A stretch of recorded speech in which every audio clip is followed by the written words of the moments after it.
నిన్న చంద్రబాబు నాయుడు గారు పత్రికా సమావేశంలో జగన్ గారిని ఫినిష్ చేస్తారంట.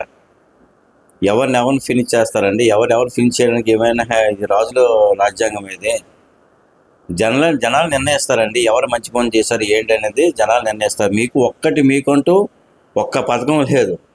అన్నీ ఫేక్ పథకాలతో మీరు బతుకుతున్నారు. ఫేక్ మనిషి అంటారు. ఒకటి మీరు పెట్టిన పథకం చెప్పండి, ఆరోగ్యశ్రీ తీసేశారు. అన్ని పేర్లు మార్చిస్తే మీరు పెట్టిన పథకాలు అయిపోతాయి సార్. అవి కూడా ఒక్కసారి ఇచ్చారు, అయిపోయింది. సరే అయిపోయింది.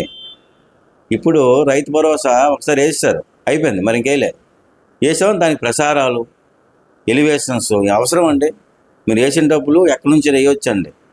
దానికి ఇచ్చింది మీరు 5,000 అయితే మీరు 10 కోట్లు ఖర్చు పెడతారా ప్రసారాలకే? ఇవన్నీ జనాలు గ్రహిస్తున్నారండి. ఎవరు ఇప్పుడు అంత అమాయకులేం కాదు. నిన్న పత్రికా సమావేశంలో ఏమేమి అన్నారంటే చంద్రబాబు నాయుడు ఆయన సీనియారిటీకి అది తక్కువ మాటలండి నాకు తెలిసి. ఆయన అంటే బయలుదేరినప్పుడు ఆయన గురించి ఎందుకండి మీరు డిస్కషన్ డైలీ?